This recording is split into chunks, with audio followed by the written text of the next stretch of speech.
Did he clean the bowl up? He did the best he could. We're muted, I assume. Yeah, we're muted and the meeting hasn't started yet. Unmuted. We're not going to be unmuted. If you want to unmute, you get downstairs. Oops. Whoops.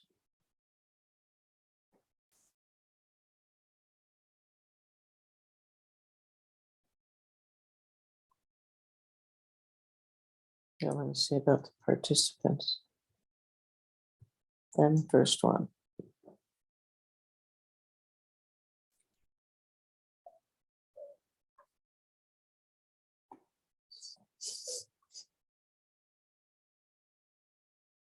Just shows that we're online, doesn't show our picture or anything else, right? I'm there. Oh, you're there, okay. Want me to change it to you? Or no, if you want to have your own, you go downstairs. Right? I can save Sonny and Bob.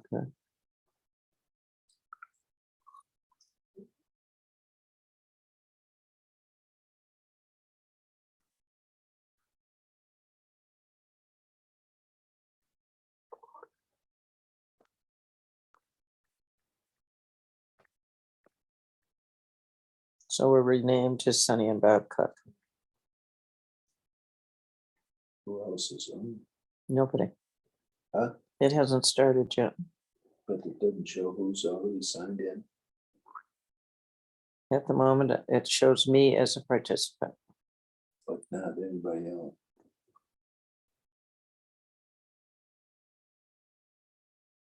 That's all.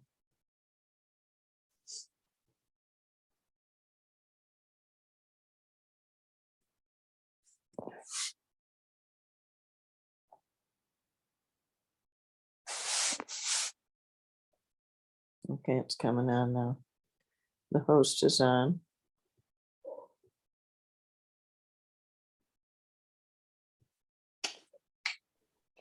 Hi, Sonny Cook. How are you, Lynn? I'm Doing pretty good. How fine. about yourself? I'm good. Bob's here too. Hi, Bob. You haven't seen him. Well, we don't see each other very much because we're different services. Yeah, I'm an early girl. I know. Well, I see you leaving sometimes. So I haven't tuned in a long time, but you caught my eye today. Oh, I did? I mean- This agenda? The agenda caught my eye. I don't know, Huh? especially about the letter to Susan. Oh, okay, And- good. And the other thing, I don't know, of course, what's coming up in the near future too but there was something else right above the agenda. What was above Susan on the agenda? The ministerial agreement has been Oh, I updated. wanted to, yeah, right. I'm going to sign it right in Oh. front of everybody. It's so Wonderful. exciting. How do we get to read it? Well, it actually goes into Todd's personnel file. Mhm. It's not posted anywhere. It's not I mean, you're not gonna public, but it it's tonight. not. No, I'm not going to read it tonight. Mm. No, I am going to read the letter to Susan Frederick Gray, Oh, good, good. but anyone could go in and request to see the ministerial agreement. It's not private, but it's also No, not public. Changed it. You did change some of it. This was Yeah. sort of to make it, That's the congregation agreed with it. yeah. What's that? You changed it such that it was in line with the policy and all the rest kind of thing. We changed it to make sure that there were no issues with our new bylaws revisions. And there were so many things. I mean, it hadn't been updated in a decade, so Gotcha. it was Good. in need of a little housekeeping. Candace is here. You're muted. I can't hear you. Okay, now, I haven't seen you for a while, my friend Candace. It has been a while. How are you? Well, I'm better. I've been sick And- most of a month. Yeah. And I tested negative for COVID. But for a few weeks, I had all the symptoms. You No. did. Yeah, yeah, I knew I didn't see you in church for a while. yeah. I was there last Sunday. I saw you Sunday. We Yeah. didn't talk, but I saw you. Oh, that is awful. Well. As long as Herb. you got- Hi, Herb Banalo. Hi, Good to Herb. see you. Hi, Linda Green. Hi, Linda Green. Hi, Dorothy. Dorothy. We're coming in. Hello, Dorothy. There's Herb. Who's Dorsey? Dorothy. I don't Dorothy is see, our board secretary. I don't see her picture. That means she's not on a picture, right? She is, yeah, you can see her if you have the right view. Perhaps you need to go to the view and click on the gallery view. Oh, gotcha. All I right. can see everybody right you. now. All right. Now I know. So she's the secretary. For, All Look right. at the crowd. Look at the crowd. There's Linda. Hi, Darryl. And Julie is here. Hi, Julie. Hello, Julie. Julie Jose, Julie Rector. Rector. Who's- I'm going to cancel my picture so you won't see me. You look lovely. Oh, thanks. Right. I don't want to be seen either. We can see you, Sunny. Are you not wanting to Yes, be honey, seen? we can see you. Right. I said I just as soon not be seen either. You look lovely Well, too. you can Sunny. change it. Yeah, right. She's putting her hand, Linda's putting her hand up. Here's, Hi, Tom Hi, Mosher. Tom. Howdy, howdy. You doing all right?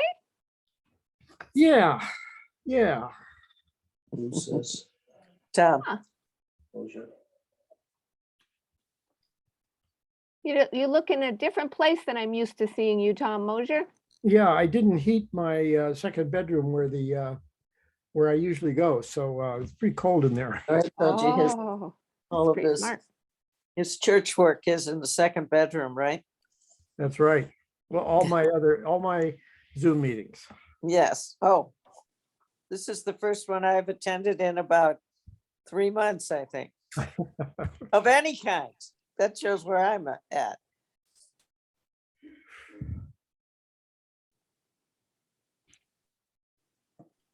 Darryl, you and I have a holiday this weekend.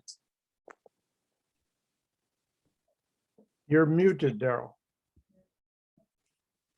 Darrell Vanderlyn? Yes, so there's no first service, right? No first service, and somebody else is doing the second service Oh, laptop. good. Yeah, I'm not sure who's, I don't think I'm scheduled to be there on Sunday. I'm not sure who is. I'll need to let them know. Kelly McClellan's gonna do it. Okay. What are you speaking of about the service? We do the Bye. laptop on Sunday mornings. Darryl and I. Because And Kelly McClellan's gonna do it on Sunday. I'm supposed to usher along with Donna Brown for the second service. Oh, okay. Well, I finally called the doctor and she put me on some antibiotics and steroids. Let's see. I see Candace. Oh, Betsy's here. I see Dick. And Donahoe, I see Catherine. Yeah. 1, 2, 3, 4, 5, Catherine here. 6. We're missing Dick. Craig. Oh, here he comes. This afternoon. Brought 6 stuffed animals for the dogs.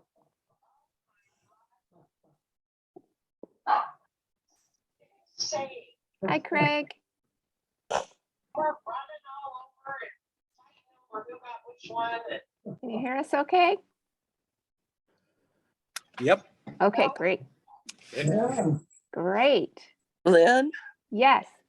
I want to let you know that I have virus right now. I'm not sure that it's COVID, but it's not good. So I was going to read the opening words, but I'm finding my voice is failing me. It sure is. Do you want Oh, to my send them to goodness. me? Can you do that? Well, it isn't even anything big. It's just this little tiny thing. You know what? I'll just read it. I'll read Okay. it. If you can't, just let us know and I'll read a poem or something. We'll figure something out. Okay. Well, All if you right. have a better poem, go ahead with it. Well, I don't, it's probably not better, but. Well, let's call the meeting to order. It is 6:04 and it looks like all the board members are here. We are If here. you wouldn't mind, if you know how to mute yourselves, unless you are going to be speaking, I think that will cut down on some of the background noise. And yeah, you should find a little microphone picture next to your, on the bottom left-hand part of your screen. It's so nice to see everybody. It must be something on the agenda you're all here for. I'm not sure what it is, but I'm excited to find out. So welcome, everybody. It is the January 2022, the first board meeting of the new year. So, and Sunny's got a glass of wine right there to ring us in. So, yay. Good job. All right. I'm just gonna mute because Herb is not right there. So I think that there we go. So feel free to unmute yourself if you have something you'd like to add or ask or something, and we'll certainly take questions when we have some time.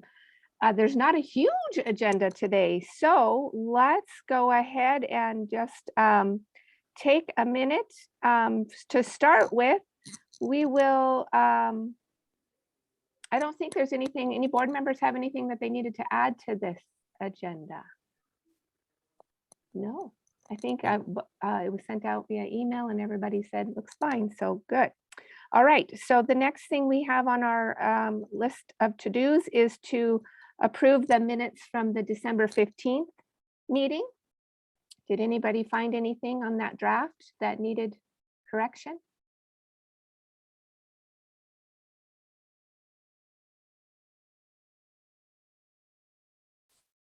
I didn't either. I thought they were great, Dorothy. So can we just vote to approve by consensus, a thumbs up for board members if everybody's good with? And great, Catherine, and I think Betsy. Yep, great. Okay. So great, thanks, Craig. All right, Catherine is gonna share some opening words with us for us tonight. Our minister is off on sabbatical. So Catherine, can you do it? Sure. My voice may cut in and out because I got some kind of virus, but I was thinking about a lot of our disagreements with the UUA and some of the difficulties we've encountered about that, and thinking about the concept of moral courage and integrity, and reading a lot about what different people had to say, and just kind of came up with this little bit, which is that moral courage is the engine of integrity. It is our inner voice that coaxes, prods, and inspires us to live up to our principles when doing so may cost us dearly. It takes moral courage to stand up for what we believe is right and true when there's the risk of ridicule, rejection, or retaliation. And that's it. Thank you, Catherine. Appreciate that. Takes a little extra moral courage to do it with a hoarse voice too. Appreciate that. Okay, Candace, do you want to go over our operations team report? Yes, I just have 4 items. Number 1, the ops team continues working on end of calendar year taxes and reports. These should be completed by the end of January.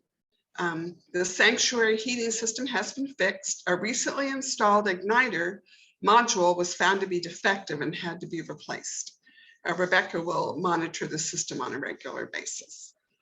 Number 3, a new building rental policy was voted on by the team with the inclusion of a statement that the building cannot be used past midnight on any day.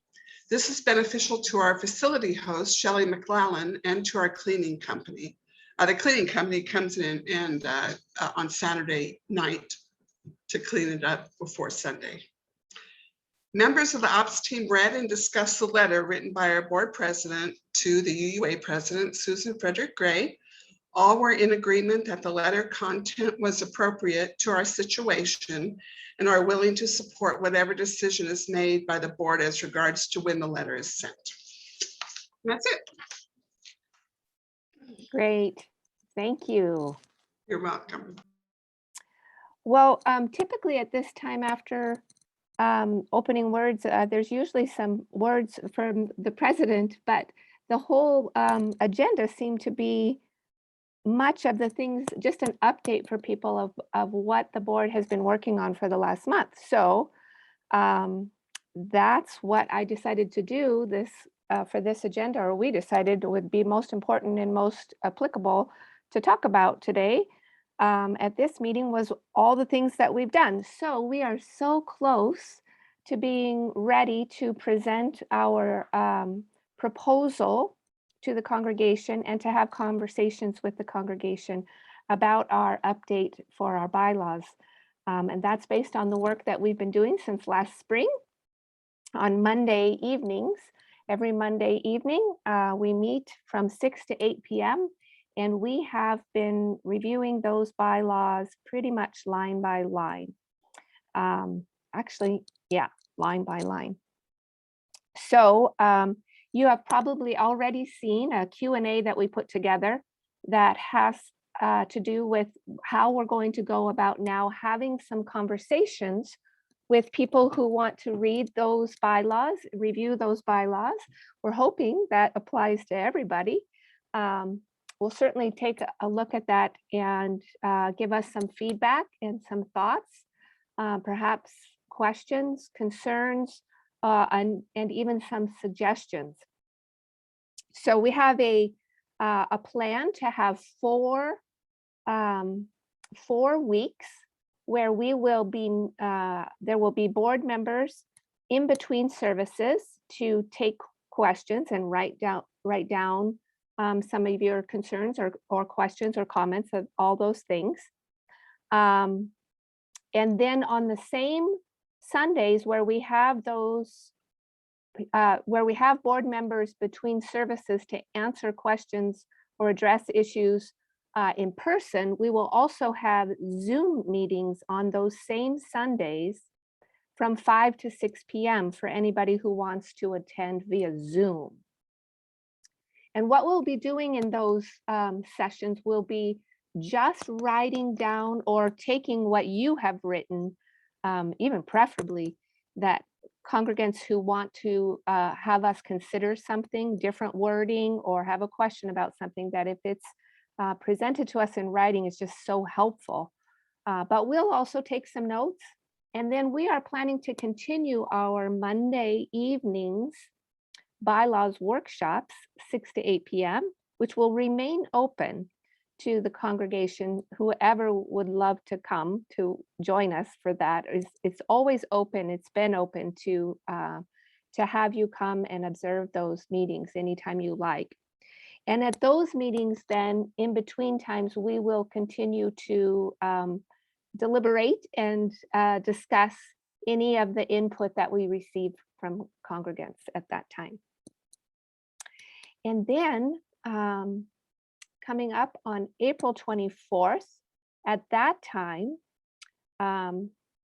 we will, that is the day of the, I was going to call it an annual meeting, but it's not.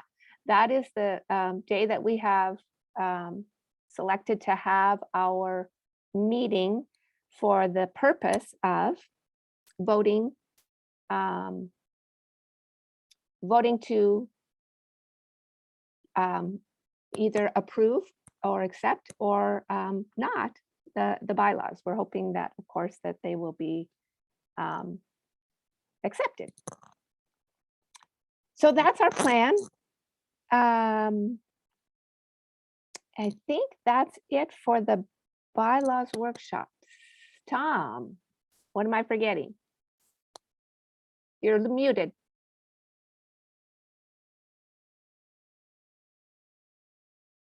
Oh, yeah, wouldn't unmute. You're not forgetting anything, but there was something I raised in my email to you today. The explanation, which is 10 pages long, almost article by article, almost section by section of the changes that you all are suggesting, refer frequently to the existing bylaws. So something that you'll need to consider is whether or not you want to make available the existing bylaws. Of course, they're on the website, I think. But since it's referred to frequently in that explanation sheet, you might want to consider whether to have that also available and possibly sent out. So something for you to work on in your next workshop.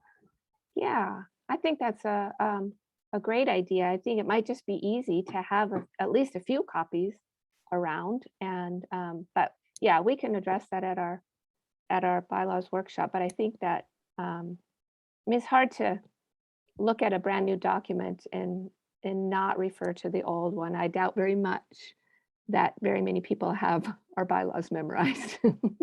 Oh, there might be some of you. Tom Mosher probably does. Maybe Bob Cook. Okay, I also just wanted to remind our congregants too that our Monday workshops will be a time for you can come and observe us doing that work, but typically we don't have congregants being participatory at that time. That'll be our time that we are actually doing the deliberations or making the decisions about what changes you are suggesting and whether or not we want to do that. So yeah, Dick.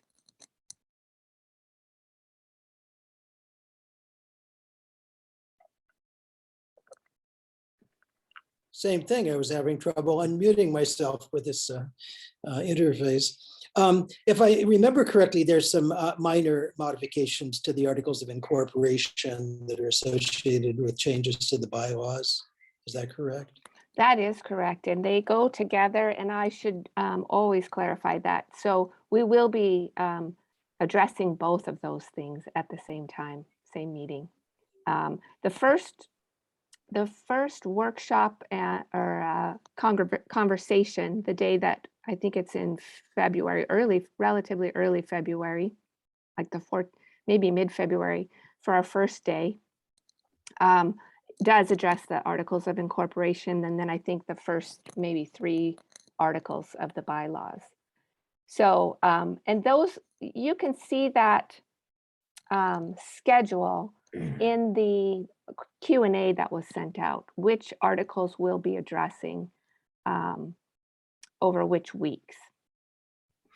I suggest that you make that schedule widely publicized in the Sun and even in the orders of service as appropriate, so that most people are aware of that schedule. Yeah. Oh, there's Betsy just put it in the Betsy just put it in the chat for us too. So great. Is Betsy talking?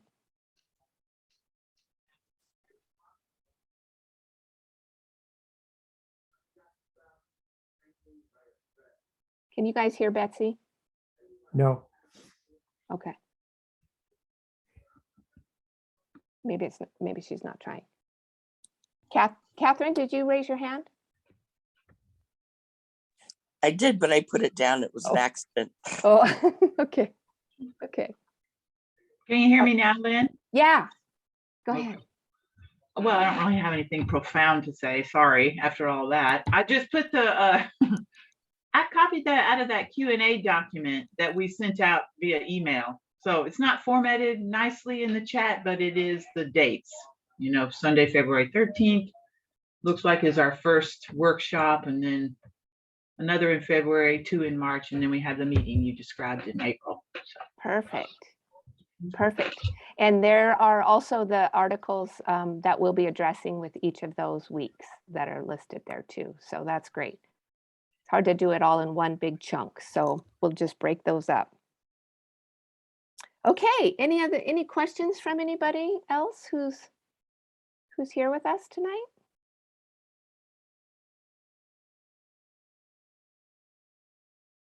Okay, the next thing on the agenda I am so excited about because it has been a decade since our ministerial agreement has been updated. With Reverend Eckloff. So the board has been working very diligently, probably since last summer, working on that along the same lines that we do with the bylaws. And that is pretty much going line by line with that. So that has been updated, and we have met with Todd, and he has done some negotiating, and we have negotiated, and we have changed things, and we have made sure that our ministerial agreement does not conflict with our new and updated bylaw proposal, and vice versa, that nothing conflicts with anything, which was a problem, as some of you are really aware, and it really just needed to be updated anyway, because it was 10 years old. So it was signed by Todd before he left on sabbatical, and I have the hard copy right here in front of me. And I feel like President Biden right now. I just need all my board members around me, and I'm going to sign and date this. And then, yes, it's a beautiful, lovely pen. I have my favorite pen that my husband gave me for Christmas. So I'm going to sign this and date it right now. Today's date is January 26th.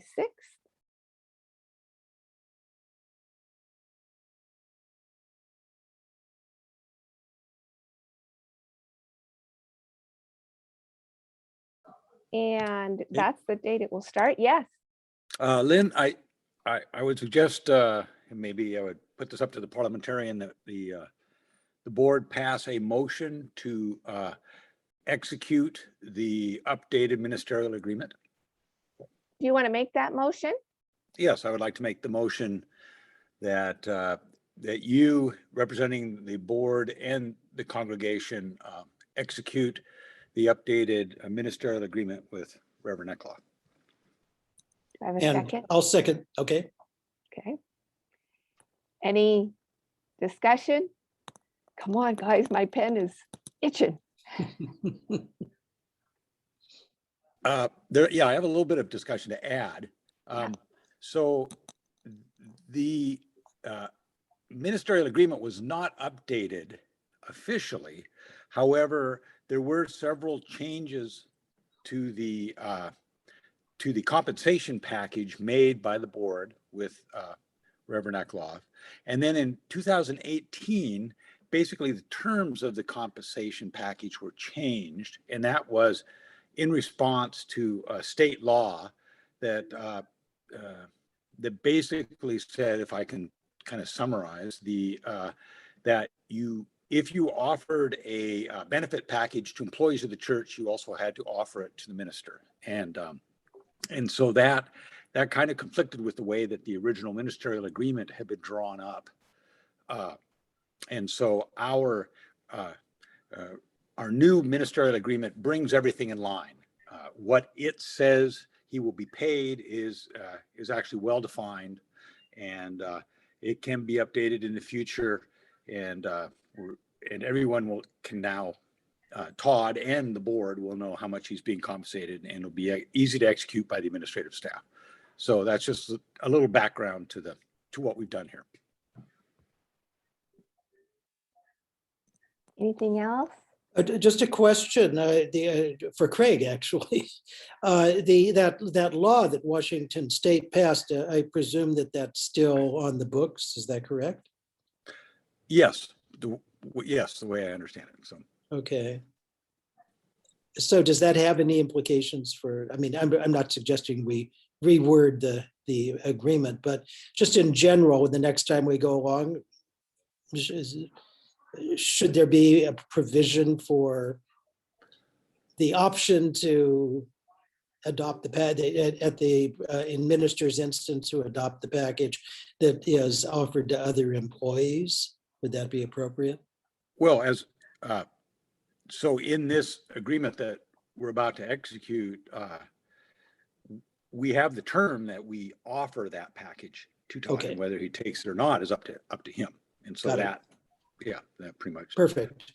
adjusts it. And then if the state law changes again, then what the board should do, and Reverend Eckloff should do, is execute a new ministerial agreement that is in conformance with the law. That's what should be done in the future. Mhm.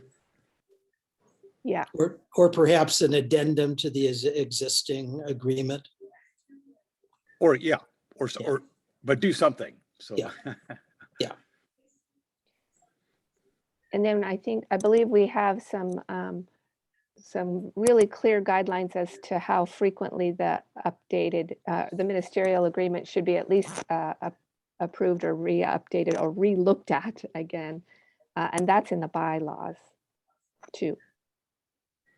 Or it's only in one place. I think it's in the bylaws actually. But in the agreement, it says it could be any, at the minister's request or the board's request. So my understanding is that the ministerial agreement is not private and it is not public. So that means it's not posted anywhere. It gets signed and placed in Todd's personnel file in the office. If you are interested in reading it, anybody can go in and ask to see that ministerial agreement. I'm happy to answer any questions if somebody has a question about a specific thing from the ministerial agreement. But otherwise, I'll leave it to you to go read it if it's something you're interested in wanting to know exactly what it says. Tom?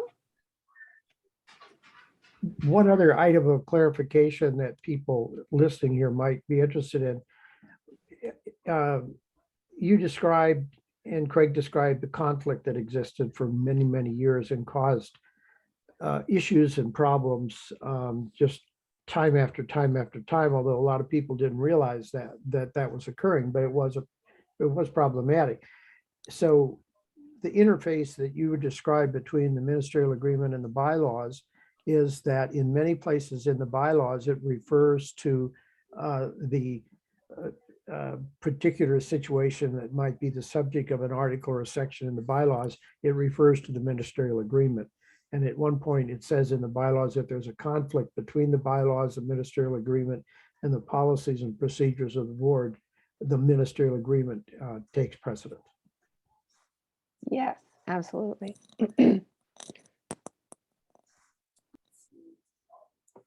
Great. Okay, I don't think we actually voted, did we? I don't think we have a second. Yeah, we I did. did. Dick second. 2 seconds. Okay, sorry. Beth. Okay. So, so we have a motion and a second. And if anybody else have any other discussion? So those in favor? Thumbs up? Okay, it looks like full consensus there. Yeah. All right. Yay. Catherine, did you raise your hand on purpose? It's just a mistake again. Okay, guys, it's officially signed by both me and Todd and dated. So it will go back to the office tomorrow. Okay, so the last item on our agenda tonight, guys, is this letter that we discussed in our last meeting. We discussed writing it in our last meeting, and what we discussed and decided to do was that we needed to address mostly the anticipated ask from the UUA of a little bit over $30,000, and address some of the concerns that we had about their part in our loss of some of our pledging members and some of the other issues that the UUA has been sort of, I don't know how to say it, just being bothersome to many of us, I guess, and concerning. So it was discussed at our last meeting that I would write something and Todd would look at it, and that we would, and I would send it certainly written on behalf of the board, and the board, of course, then saying so on behalf of the congregation. And to be able to do that with any good faith, we wanted to make sure that the operations team also would be in agreement with us that we should do such a thing, send such a letter. So I sat on it for about 3 weeks, because that's what I do, is mull over things for a while. And it took me a bit of time to put my thoughts together and how I really wanted to say it. And then, so I've done that. I've written the letter. It's been approved by Todd. And what we decided was that it really makes more sense to be coming from the board on behalf of the congregation, not really from Todd, who has already written a book and said many things to the UUA from the pulpit and in his book too. So then in our agenda setting meeting, what we decided was that the most respectful thing that, or the most respectful way that we feel like we can go about this best is for us, I'm going to read this letter to you tonight for those of you who might be interested. And so that you can hear that exactly what it is that we're going to send. And then what I would request is that you would just hold off on asking for a copy of it. What we decided was that it would be the most respectful thing to do would be to send the letter from the board just to Susan Frederick Gray, because we're not doing this as a like a political protest yet. We really just wanted to say our piece and hopefully receive a reply. We're not sure if we will, but what we don't feel really good about is, or certainly I don't feel very good about, is sending it out to a whole bunch of people all at once. I'm happy to send a copy of the letter to somebody who requests it after we give Susan a reasonable amount of time to respond to it. But once it's out, it becomes so much more of a statement than a letter. And so what we decided is at the agenda setting meeting is that that would be the most respectful way to do things, to give Susan an opportunity to reply, and certainly to allow our congregants who are interested, and I'm assuming that's why some of you are here tonight, to hear what that letter says. So, Tom. Yeah, what I would suggest you do from a parliamentary procedure is to make a motion and second it, read, and then during the open period of debate, read your letter into the record, and that then a copy of that letter would be attached to the minutes after you pass the motion as a board to send a letter, because it sounds like it's an action of the board, so it should be formalized.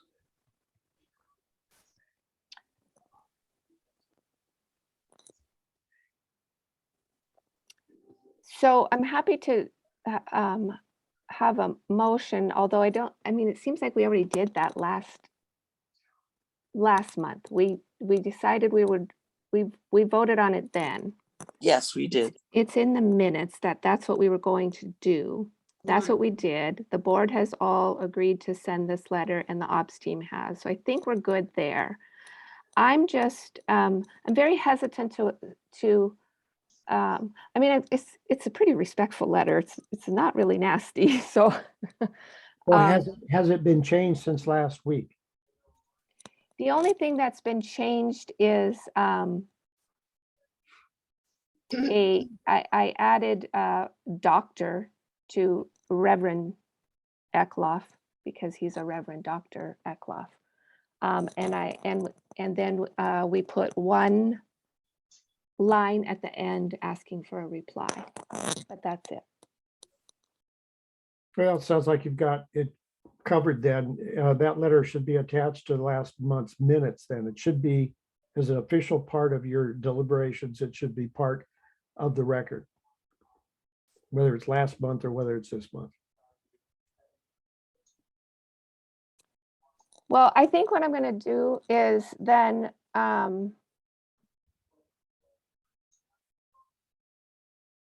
Perhaps we could wait with putting it in the record until we get a response from Susan Frederick Gray.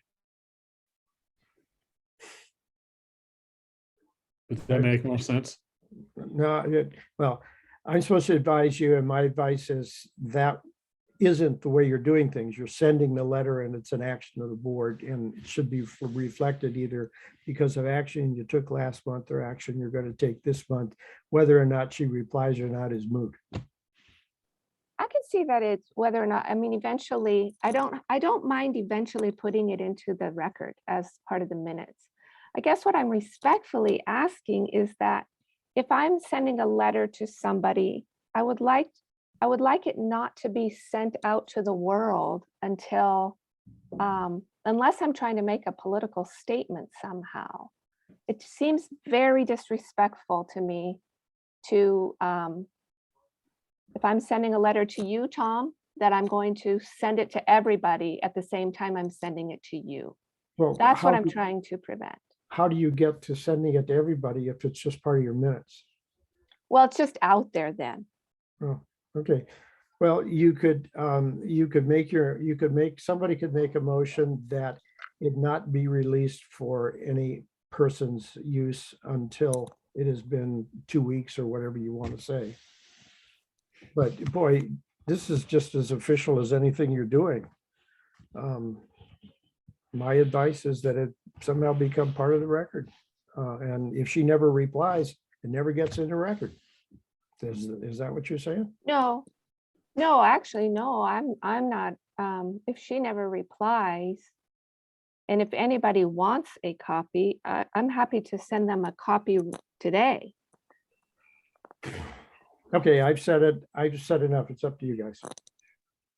Her, As a member, what is the letter? What is an ask? what's an ask, an anticipated ask? Yeah, The anticipated ask is a form letter that comes from the UUA that gives every congregation an estimation of the amount that the UUA is requesting that we would contribute from our congregation to the work of the UUA. what happened to the dues that were required based on number of congregants? That's what that is. Okay, Yeah, thank they you. call it an anticipated ask. So I'm going to go ahead and read this letter, and then we can further discuss. I'm happy to further discuss. Lynn, can you screen share while you read it? Sure, I think I can.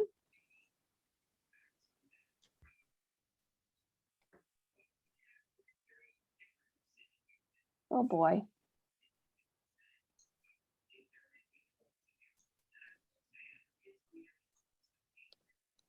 Let me pull it up.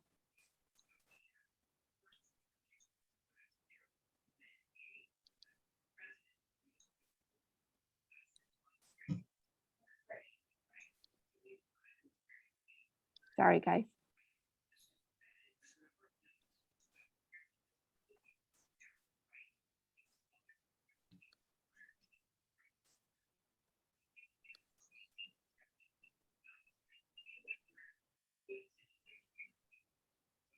Okay. Dear Reverend Frederick Gray, the Unitarian Universalist Church of Spokane has received your recent form letter regarding congregational contributions to the Annual Program Fund, APF, which makes the work of the UUA possible. As we prepare for our annual budgeting process, we consider it our responsibility to keep our congregation informed about our commitment to the UUA, as well as the services we receive by being contributing members. As you likely know, our congregation went through a challenging period when a small but vocal group of UUCS members disagreed with Reverend Dr. Eckloff's book, The Gadfly Papers, in 2019. With support from church leadership at the time and inappropriate involvement from UUA staff from the Pacific Western region, several members of this group significantly decreased their annual pledges in an effort to pressure others to vote to dismiss Reverend Dr. Eckloff. Their attempt was unsuccessful, mainly because they failed to listen to the majority of our congregants who understand the significance of a free pulpit and strongly believe in and strive to live by the Unitarian values of freedom, reason, and tolerance, even if big donors, longtime church members, or UUA leadership disagree. Despite communication difficulties due to the pandemic and the unethical UUA interference in our congregational governance, we were successful in implementing the fifth principle and democratically electing an entire new slate of board members in 2020. Finding the outcome of this election unfavorable, several of our members chose to resign and establish a new UU congregation in our community. Though we were sad to see many of our long-term friends unable to work with us through our differences, we continue to wish them well. However, since then, neither Richard Steele, the UUCS board president for 2020-2021, nor Lynn Janishian, current board president, has had anyone from the UUA reach out for even as much as a check-in. So you can imagine our surprise upon receiving your form letter stating, through the confusion, multiple changes in plan, struggles, losses, and celebrations in the last year, we have been with you. In fact, we have had no acknowledgement of our losses, which are partially related to UUA interference in our congregational polity, nor were we consulted regarding the establishment of a new UU congregation in Spokane, as is a customary courtesy and in accordance with UUA bylaws. Nevertheless, we remain a strong and vibrant UU congregation committed to each other, our community, and to the wider world. We have much work to do together, and we have much to be grateful for, including our recent celebration of Reverend Dr. Eckloff's 10-year anniversary at UUCS as our chosen minister. Shortly following our celebration, we received word from the Ministerial Fellowship Committee that the UUA has labeled Reverend Eckloff unethical and unfit for service, and will be listing his name as such on their website. It was after this most recent insult to all of us, an attempt at public shaming Reverend Dr. Eckloff, that we received your form letter and annual program fund anticipated ask for $33,827 as our fair share contribution for you to continue your work. This tiresome nonsense is serving no one. Previous UUCS members have moved on to establish a new congregation more consistent with what they value. Current UUCS members are becoming suspect of what it means to support the work of the UUA, making it difficult to justify our fair share contribution, even if we could afford such a sum. And the UUA is demonstrating to the entire nation that diversity of ideas and views are a threat to be met with censuring a free pulpit, banning a book, and interfering with congregational polity. At UUCS, we recognize these behaviors as antithetical to who you claim to be as a service organization for Unitarian Universalist congregations everywhere. In closing, as we move forward with our budgeting process, we do so with our mission statement as our first priority. We join together to create a nourishing, liberal religious home and to champion justice, diversity, and environmental stewardship in the wider world. We have chosen our minister to serve as our leader. As contributing members to the UUA, We welcome your support, not just in words from a form letter, but in actions that truly demonstrate the words from the UUA website. The UUA's 100+ member congregations are committed to 7 principles that include the worth of each person, the need for justice and compassion, and the right to choose one's own beliefs. We welcome your reply. And then I have signed it, and I signed it as the board president on behalf of all of the trustees and listed the trustees.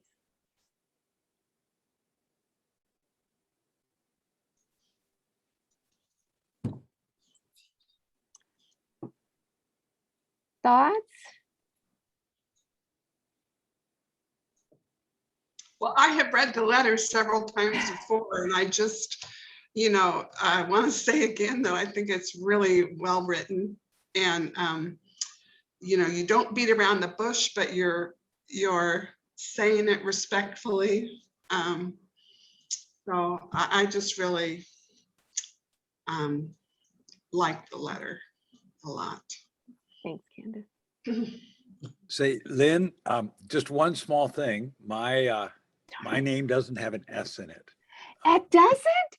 I I'm sorry. double checked. Darn it. So Did I think I misspelled your name on the Q&A thing too then. Oh, well, yeah, so if you could just take your pen and strike out the S, that would be fine. I'll fix it Yeah. before I send it, I promise. Okay, thanks. Otherwise, love the letter. Very Thank good. you. Thank you. Mhm. As a former treasurer, why don't we still pay dues based on the number of congregants? Well, from what I understand, we used to just pay dues based on how many members we had. But Rebecca was explaining to the ops team last month that they still take that into account, but they have this algorithm that she doesn't understand that they use on each individual congregation to come up with the amount of money that they feel is appropriate to ask from each congregation. I see. So it's more complicated than it used to be. And, I don't know, if anybody here in our church really understands it.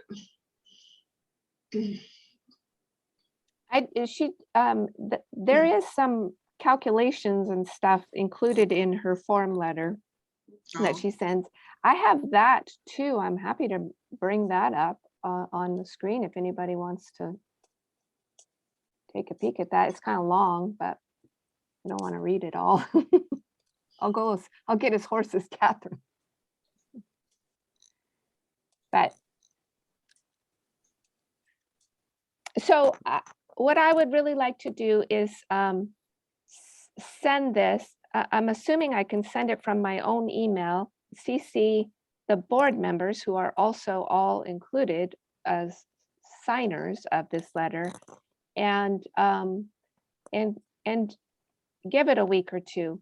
I'm happy to send a copy of this if somebody is really in need of wanting a copy. I'm happy to do that. Even tonight, I would just ask you to consider what you want to do with it, and to respectfully just give her some time to see if she's going to respond. I'm very hesitant to have it just get out there to the world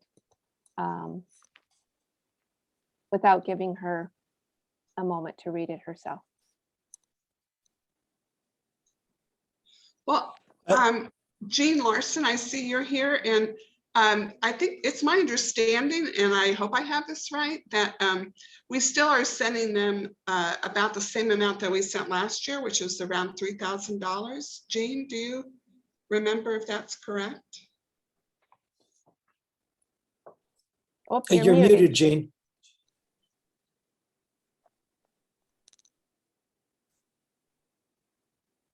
Okay, amount that we're going to do this year has not been discussed yet, at least not in operations. I don't think the financial team has talked about that yet either. Oh, okay, okay. One other Okay, thing I wanted to Go ahead.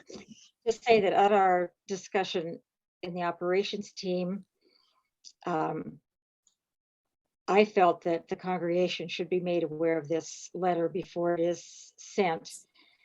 And the answer to that was to just kind of summarize the letter in, and it could be summarized in the newsletter where the summary of the board meeting is written up. I just think it should be put out there to the congregation that this is happening, just so that everything is transparent. I know you'd like to use that word, that the board is trying to be transparent. And like you say, there's probably not that many that are even that interested in what we do with the UUA. But I still would like to see it perhaps as part of that description of the board meeting. It could just be said that a letter is being sent, and, you know, just list 2 or 3 points that are in the letter, so the congregation knows that it's happening. Darrell? That seems reasonable. Yes, I can do that. Into our board slivers, sure. Yeah. Yeah. And this board meeting is open and it was on the agenda. So if people are interested in it, they had an opportunity to be here tonight too. So I think we are being transparent. Trying our best. So Linda. Lynn, Oh, yeah, Can I speak? of course you may. Thank you. The only thing I'm wondering is what kind of a response would be what you would like? Because you're not asking for the money to be less that we're having to give. That seems like it should be somehow put in there, like we don't want to pay anything, or we want to pay a reduced amount, or we want to pay X amount of money. What do you think about that? Well, I actually intentionally didn't want to put a request for anything. I didn't want to put. But you've requested for her to reply. Yep, that's it.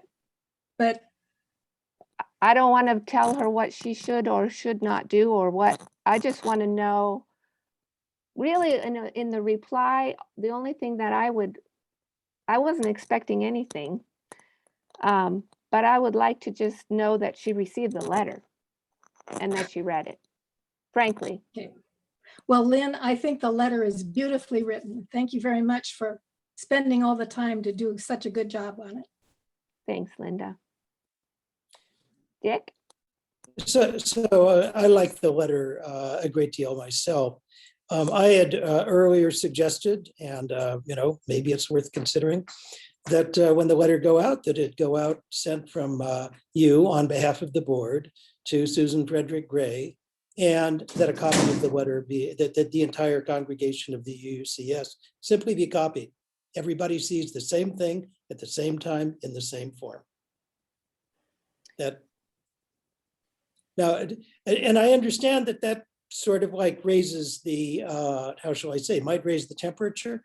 On the other hand, in a sense, what Darrell said is true. The letter is public now already. The agenda, if somebody were interested in tracking it down, they could do it. It's the item was included on the agenda. The letter has been written. It was brought up. It was up on the screen. Everybody who is here could see it, and anybody who views the recording will be able to see it. And so, are we worrying about closing the barn door after the horses left? It seems like. Is that a useful way to look at it?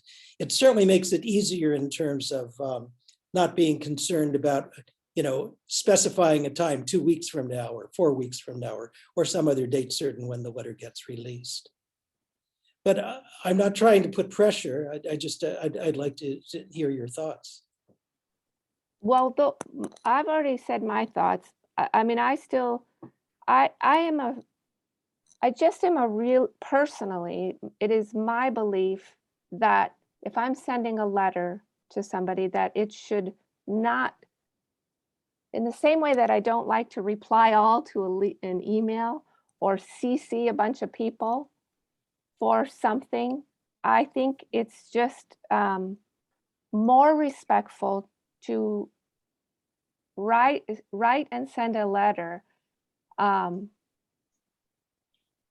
That's my opinion, is that it would be if I was sending a letter to any one of you, I would not CC everybody, even though I might want everybody to know what I'm going to say, or everybody should know what I'm going to say. I wouldn't do that.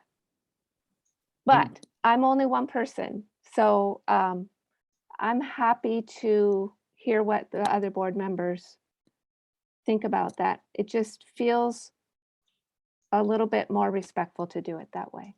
But On the other hand, we are acting on behalf of the congregation as a board, I would assume. yes, we So- are. And so, and I think we are being very transparent. We've written a letter. We said we were going to. But Dick's point may be well taken if we are in fact acting on behalf of the congregation, that they may have a right to know. But they do know. Yeah, I do think they can access it, but I think the difference between sending the letter out in an email, say to all of our members, and having it able to be accessed if someone wants to look at the recording, and take pictures of the letter that Lynn put up. I mean, that visibility was in the course of our normal board process. And to me, that's different than choosing to send it out to everybody. It's a different, I'm sorry, Candace, go ahead. No, that's all I was going to say.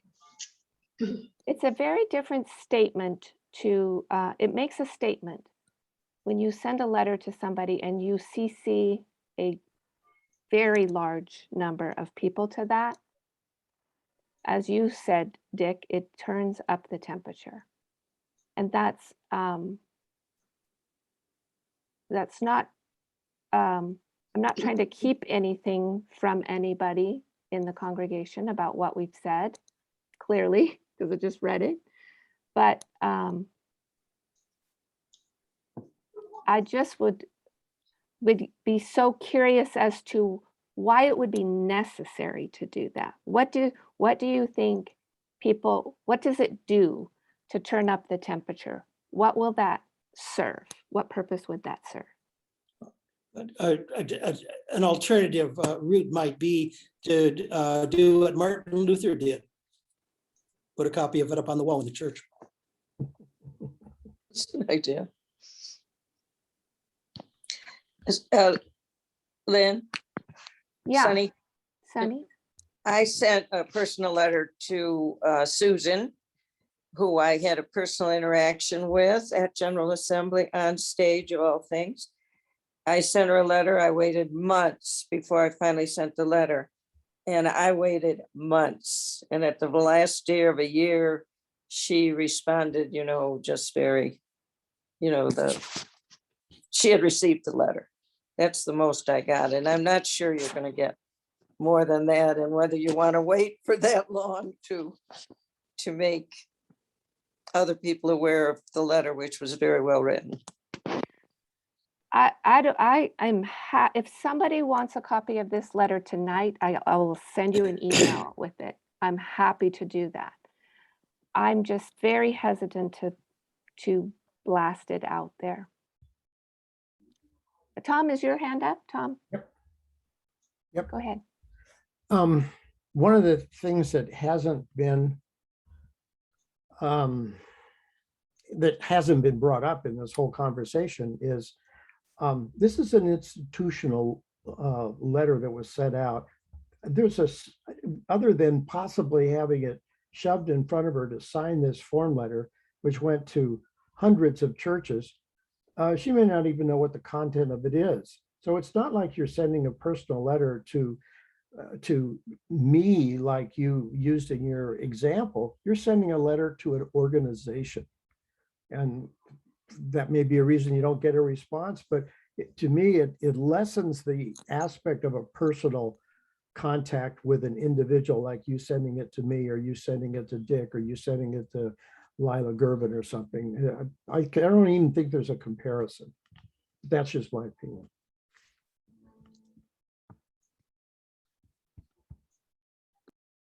Jean? You're muted, I think. My comment is that I've heard different people in the congregation wondering, what is our beef with the UUA? And I think just as a means of educating people as to what are some of the things that we object to that the UUA is doing and the way they're acting, especially toward our congregation and more especially toward Todd, that this helps show people what some of those concerns are. And I think for that reason, it's important to put it out there to the entire congregation.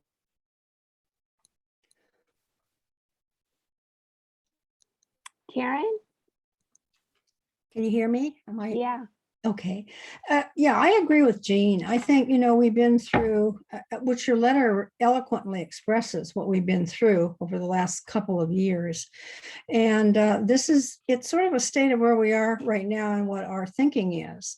And I think that it would be respectful to the entire congregation to put it out there right now in the interest of transparency, and then also just our own thinking. And I agree with Tom. This is not a personal letter to Susan Frederick Gray. It is a letter from our institution to the larger institution in Boston. And I think it very eloquently expresses what our concerns are.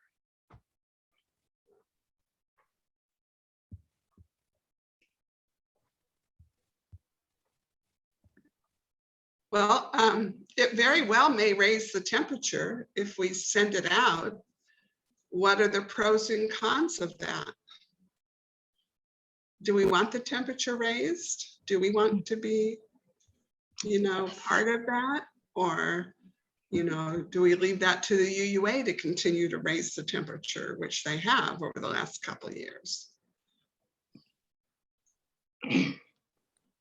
I think it's a really, I really like what you said, Jean, as far as people who might be wondering what has the UUA done that we're upset about. And I think it is a piece, and it is something that the board has agreed to prioritize this year as one of our priorities, is keeping people abreast about what's going on at the UUA, particularly in regards to our church. And so I do agree that it does that, and it would help to do that. I guess my question for people who want it sent out at the same, all at the same time, is what does that do? Besides raise the temperature, which I think it does, what would people use it for?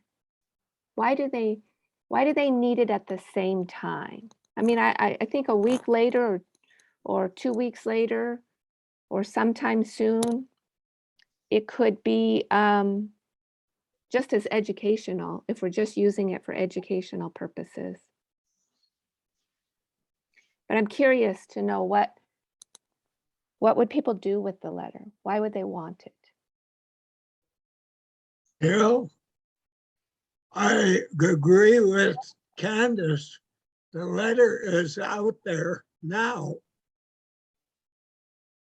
We're recording this. Well, I just wanted to clarify that I think there's a difference between having it on a recording where people have to take steps, to access that letter, and then sending it where it arrives in people's inboxes, when they check their email. I think that's a difference. I do too. I think one was for us to be as transparent as possible. And another is a very different, it's a move then. It's like a political move, in my opinion, to send a letter to somebody. I mean, it is addressed to an individual. It's not addressed to an institution. And But it's fine. it is, Lynn, but it really isn't to Susan Frederick Gray. Just like Tom and Karen said, we're addressing it to her, I guess, but is her name at the bottom of that form letter? Yeah. So Lynn, I've changed my mind on this.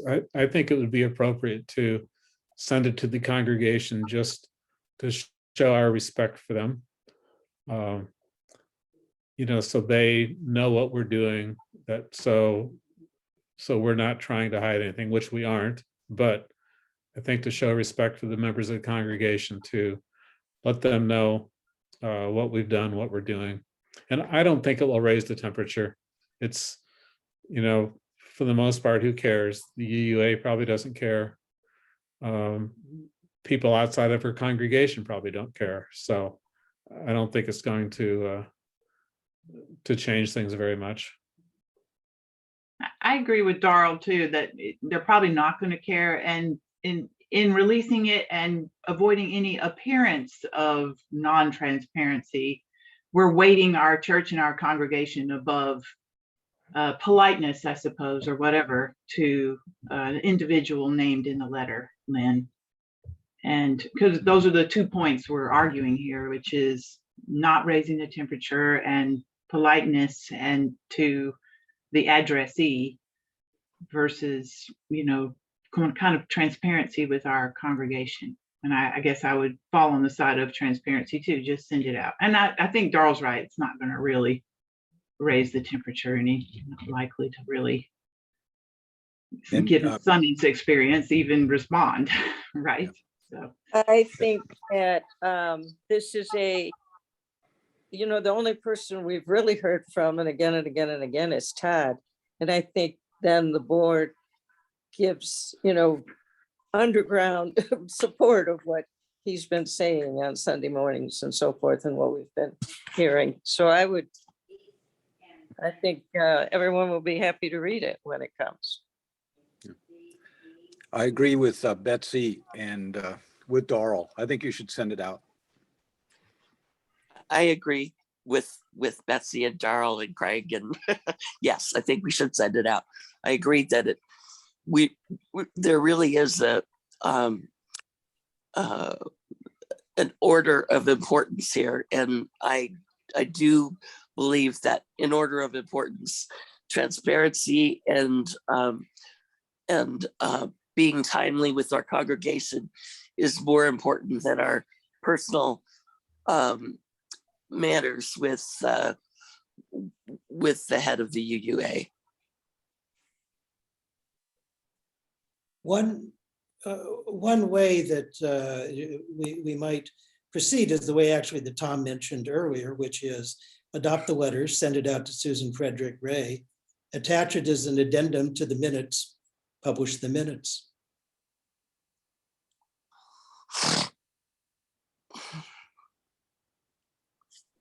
Tom? Well, I just kind of reiterate a little bit of what I said before. This whole discussion that's gone on now for the better part of 40 minutes is a kind of discussion that's supposed to take place during the debate of a motion on the floor. So I still go back to advising you that you need to take whatever action, whatever you decide to do, you should put it in the form of a motion.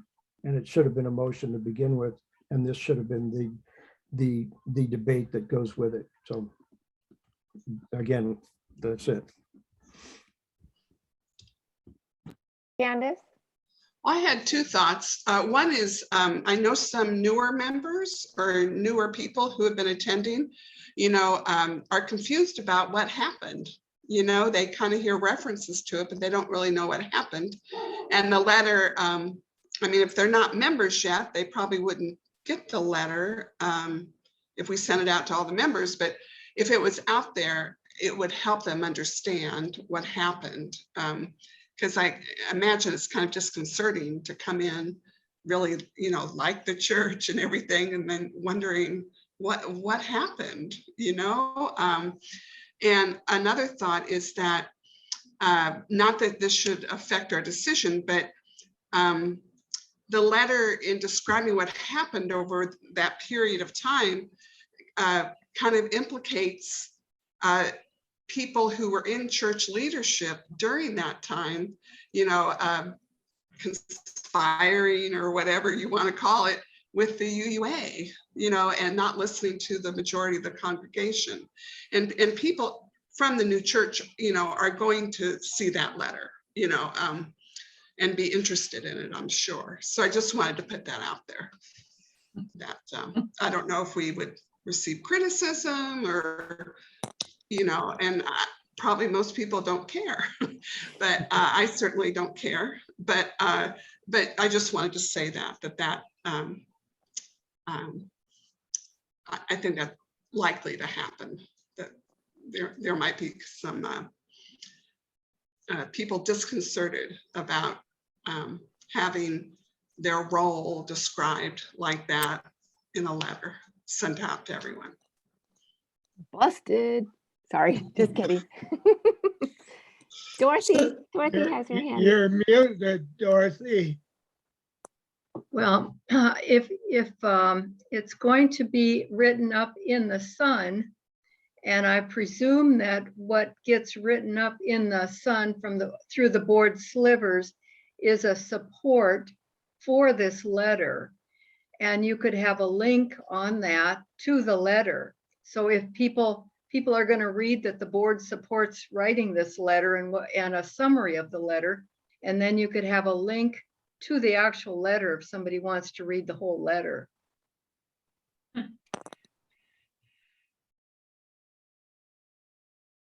Yeah, that's a good idea. That's a really good idea. Jean? I think a lot of us know that not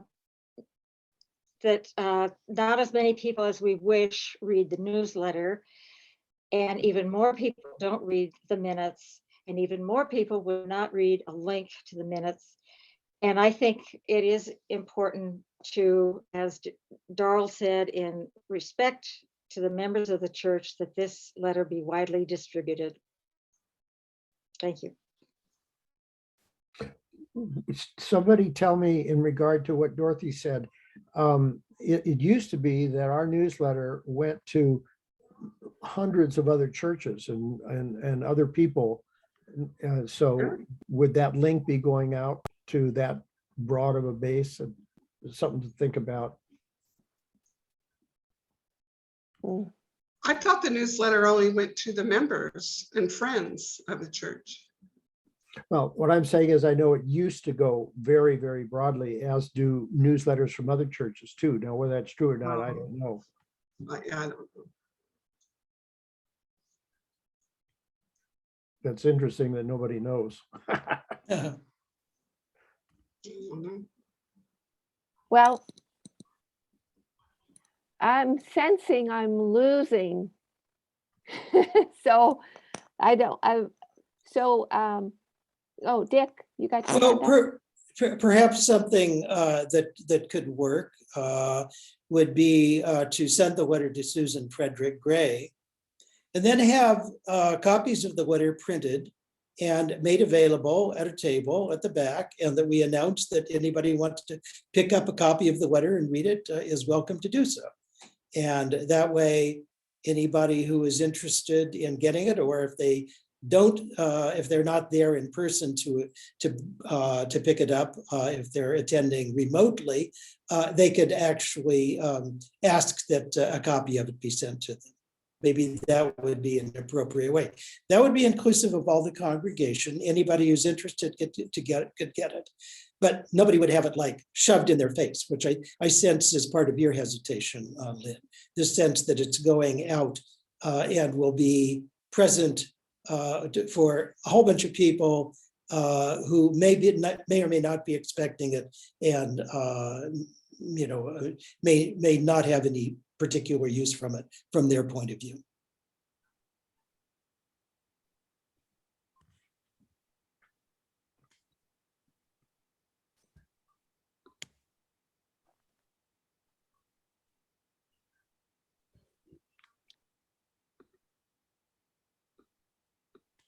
Lots of thoughts on this one, huh?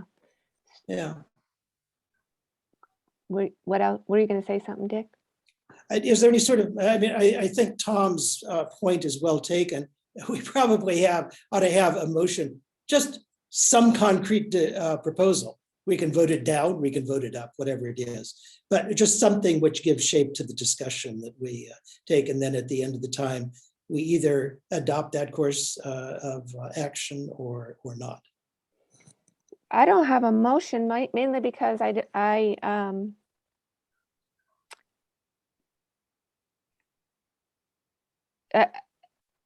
mean, there's so many things to think about, whether or not it goes out to the entire congregation all at the same time. And if that's the case, how do we do that? How do I, there's a difference between sending it out into everybody's email box, or as you just suggested, Dick, a totally different idea, or putting it in the Sun with a link. I mean, there are multiple ways. So I don't know how to make that into a motion. We can just propose one of them, Lynn. How about we make a motion that you send that letter to Susan Frederick Gray and simultaneously email the entire congregation. Is that a motion? If it is, I second. That's a motion. I second. Okay. Well, and we've already discussed. Right, and that's just one option of sending it. Like you just said, there are a whole bunch, Lynn. We've had suggestions, right? So I just put one out there, as Dick suggested, to give structure to our discussion. So I went with the one that I think we were all leaning toward, perhaps. And we can now figure out, are we all leaning toward that or what? Yeah. If it doesn't work, we'll try another one. How about that? That sounds good. So And Well, the procedure is, if someone wants to alter that main motion and say, for instance, send it out a week later, send out to the congregation a week later, then that is an amendment to the main motion. So that's one way to approach it. Either you all agree with what Betsy has said as a motion and you just have no discussion and you vote on it, or someone wants to throw in a different wrangle, in the form of an amendment. Thank you, Tom. Well, I'd like to make that amendment, but I'm sensing that most people are ready to vote, and I would say it's probably worthwhile giving 5 minutes to a discussion of, do we want to amend this motion before we actually vote on it?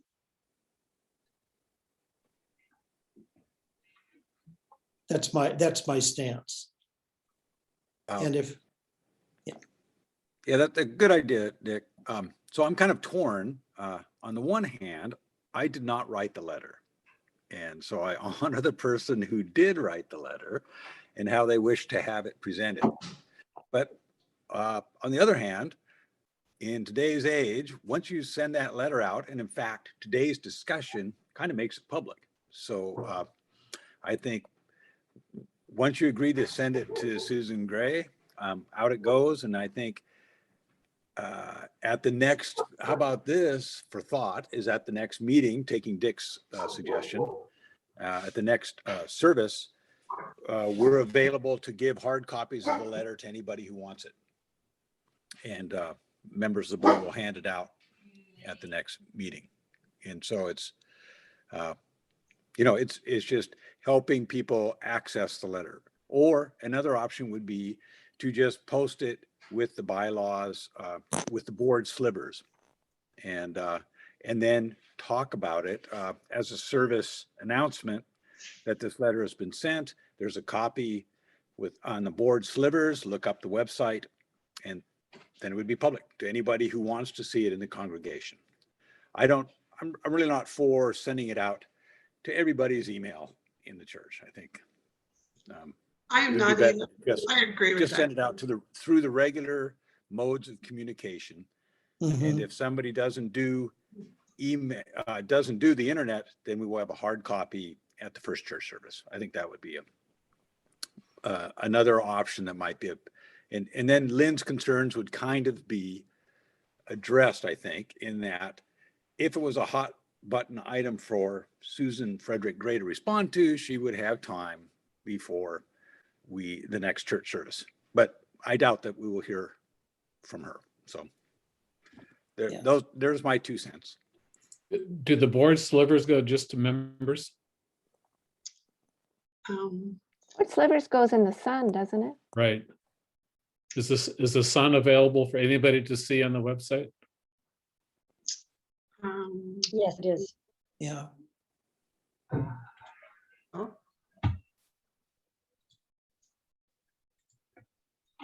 Is that what we want?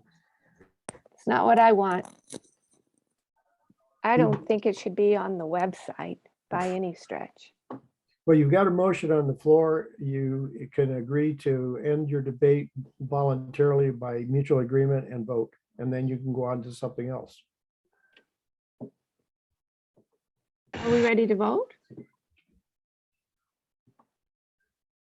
So So- Lynn, you don't want it on the website and you don't want to email it to the congregation?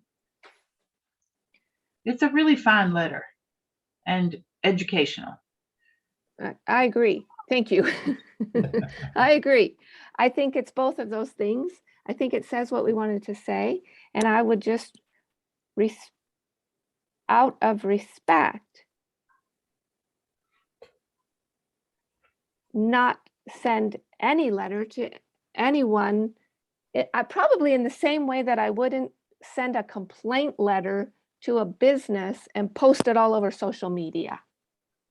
Yeah. Right? I would send it directly to the person or the business. I would let them think about it. I would see, and I might later say, look at everybody. I want everybody to know that I sent this letter to Costco, whatever. And I got no response or whatever. But to do that and blast it everywhere, it feels very social media-esque to me. I'm going to say this letter and I'm going to make all my comments and I'm going to get all my friends behind me. That's what it feels like I'm doing. Another option would be to send a hard copy to Susan Frederick Gray and to have hard copies in the sanctuary. Let's send a hard copy to her because she probably gets 1,000 emails a day. She probably gets 2 or 3 letters a day. So let's send a hard copy to her and have a hard copy at the back of the sanctuary. So I like that approach. That would require voting down the motion which is on the floor in order to clear the floor. So you could make that motion. Or I could withdraw my second, I believe. You could withdraw your second, okay? Can I do that, Tom? Both the person withdrawing the second and the person making the motion has to agree to take it off the floor. Well, I can take it off the floor. I've heard Candace and Dick and now Darrell are less interested, and Craig are less interested in, and Lynn obviously, in email blasting. So let's remove that motion and replace it with another motion for hard copy to Susan and hard copies in the sanctuary for the congregation. That's the one on the, that's what you want to propose, Darrell? Right? Yeah, why don't you make the motion and I'll second it again. Okay, so moved. Okay, second. Dorothy's keeping up, I'm sure. Way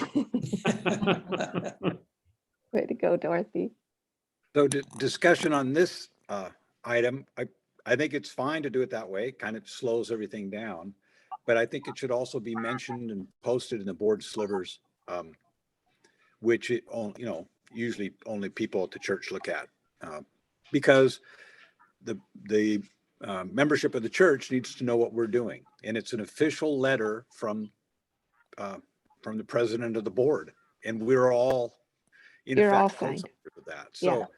So we can't be in any sense be thought hiding this from the church. So I think it needs to be posted with the board slivers and available in the Sun.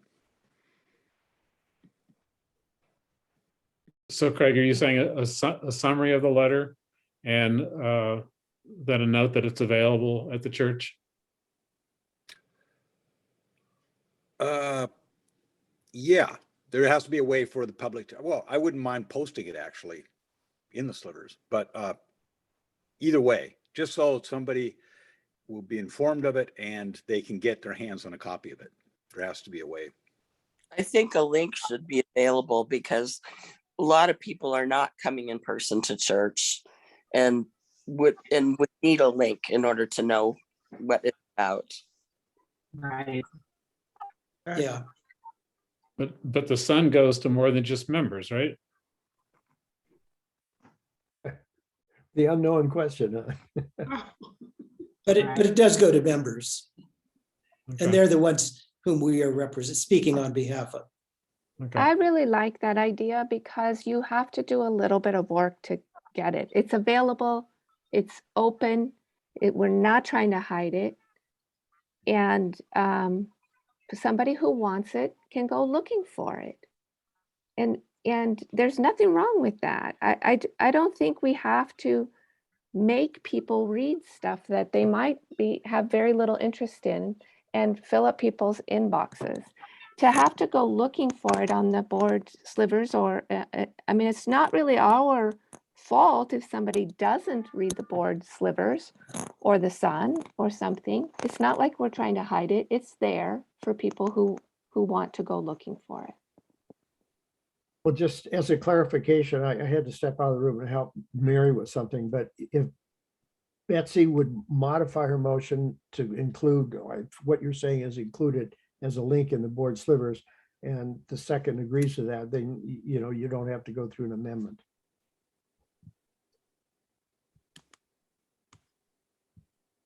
So that means, So Lynn, you like that idea? yes, but I need one clarification. So what that means to me though, is that the letter's going to get to the congregation before it probably gets to Susan Frederick Gray. Right? It'll be a week before the board slivers come out, a week or 10 days. Okay. Yeah, because they come out tomorrow normally, so it'd be a week. It'd be a week from. If I have it done by then. And you want and you want me to send this snail mail, Yeah. a hard copy. Well, you could do certified, you know, you could do certified mail, return receipt requested and all that stuff if you want to make it, you know, super duper. That might actually be kind of nice. I like that idea.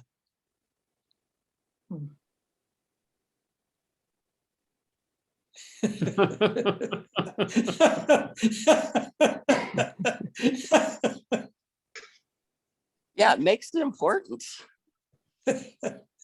Just go to Rose Hours. They can help you with it. You guys, let me tell you a very quick story. This is church related. Speaking of certified, all of these things. So I donated to the church auction. I'm sorry, Tom, I'm going off of our motion for just a quick second. This is so funny. I donated to the church auction 6 pounds of honey, local honey, in a big, huge, heavy mason jar from Tate's Honey Farm. Liquid gold, in my opinion. And somebody bought it, paid a lot of money for it, actually. And so I got the email from Rebecca to make arrangements for delivery. So I contacted this person and said, I'm happy to bring it to your home. I'm happy to meet you at church, or I'll do whatever you want to get you. Congratulations, you got this honey. And I get this email back from her. She says, I live in New Jersey. Cost me $47 to ship her honey. Ever? Oh my gosh. Bless So, you. Bless I'm you. not really excited about going to Rosar's or wherever I have to go to get this letter certified or whatever to, I'm happy to put it in the mail. I'm Sure. happy to send it by email. I'm happy to send it by email if it's just going to be on a link in the board slivers and that happens in 10 days or a week, then I'm very happy with all of that. I get so many, I'm sorry. No, go I ahead. get so many emails that sometimes I'm unable to read my emails from 2 days prior and find out what I missed. Emails are not for sure gonna get there either, but if you send it that you have to pay extra for it to have tracking, it should get to the person you're sending it to. Somebody's going to have to be responsible on the other end for it. And then at that point, you get a return receipt and you could know when to publish it. Oh, boy, I have a point on that, though. The mail, sir, I've done return receipt fairly recently, and it's been 3 and 4 weeks before I get it back. And when I asked the post office what's going on, they said, it's COVID.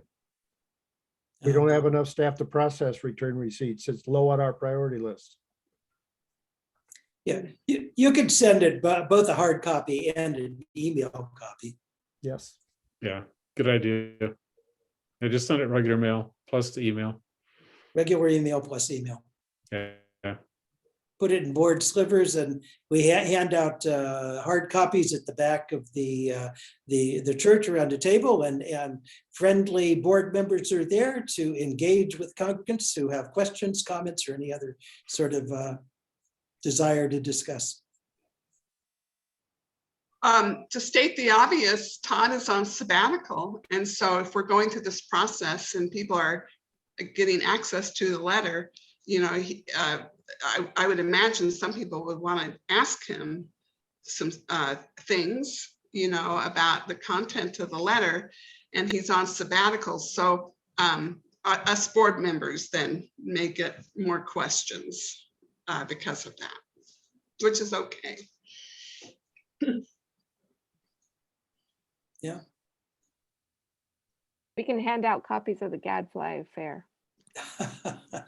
if they want the long version.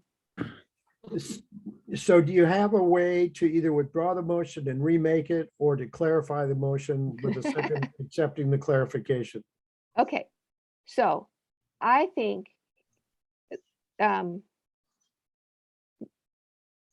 it's an evolution of a motion, I think.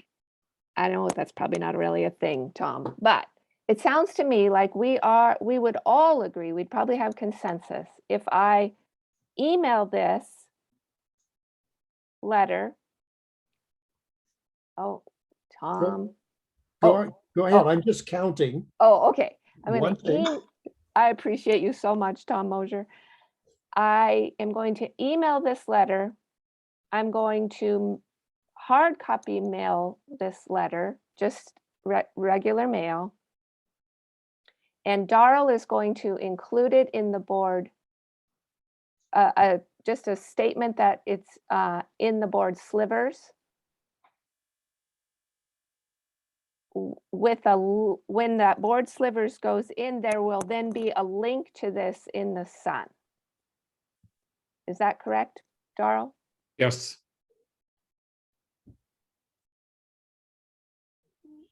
Would that be an accurate restatement of your motion, Betsy? Well, don't we also want hard copies available? Oh. Or did I miss that? Sorry. And number 4, hard copies available in the sanctuary. in the sanctuary. I don't know who's going to be in charge of that. I don't have,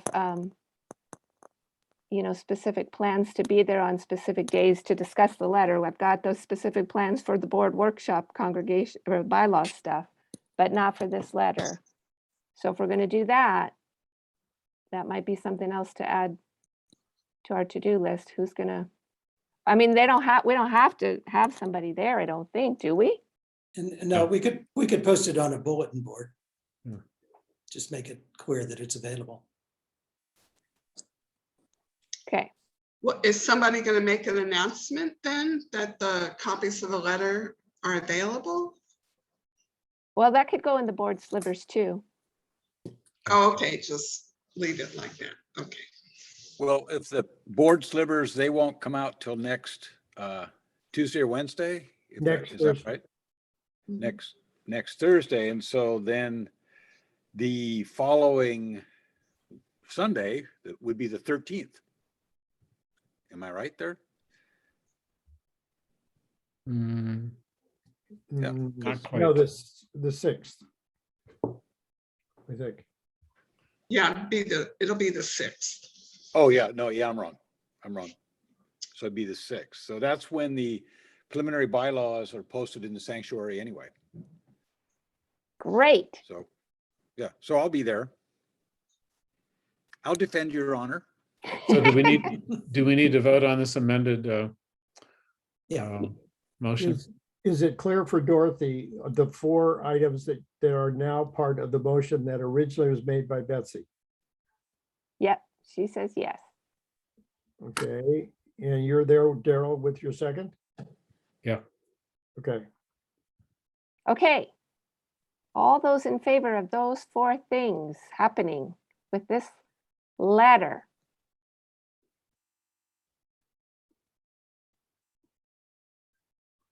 I think is that consensus? Oh, no, Candace? Oh, yep, okay. No, I just put it down. Okay. Back up. Woohoo! Okay. I appreciate that discussion, guys, and listening and all of the thoughtfulness that goes into every detail of all of our work together. And a little bit of extra guidance from Mr. Mosier on the side there. All right, guys, also on this board agenda, I made a suggestion that there would be no official board meeting in February, given that we are going to be doing lots of board work related to our bylaws proposal and lots of other things going on. So I'm proposing that we take February off officially for a Wednesday, fourth Wednesday of the month. And our next meeting to be March 23rd then. Do I have to make a motion for that? Well, just one point of information that, people may want to take under advisement is the endowment team has now met with the last of the various entities that we've been considering should we move our endowment out from the UUCEF to some other destination.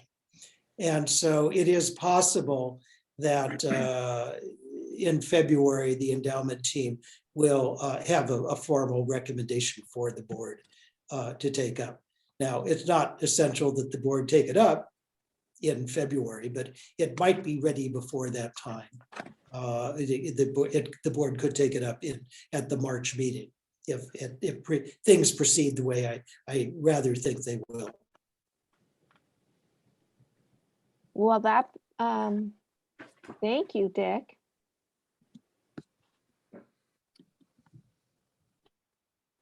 thoughts, board members? The implication being that if the endowment team does have by that time a formal recommendation to make to the board, then if the board were to meet in February, it might then decide that it is in the church's interest to act at a February meeting. Well, perhaps, Darrell? Why don't we keep it on the calendar? And we can always cancel it. That would be easier than saying we're not going to have it and then try to get it back on the calendar because of 2 weeks notice.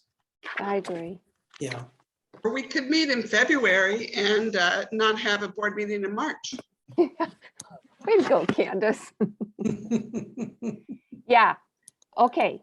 Dorothy, will you scratch that at the end there and then put our next, do we need to vote on that? We don't need to vote on that. It's not, we typically have a board meeting, so I'm not changing anything. So February 23rd, then, Dorothy, would be the next meeting from 6 to 8 p.m. Great. All right. All right. Good job, Lynn. Any other business? It's 7:40. We got 20 more minutes. We can discuss something.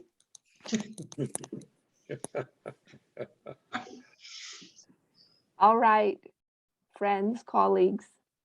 Absolutely. Yeah. Lovely evening. Have a great night, and we will see you hopefully Sunday, and in the next few weeks, lots of conversations with all of you. Absolutely. All right. Thanks. Thanks, Lynn, and bye-bye, everybody. Thanks, Good night, Glenn. everyone.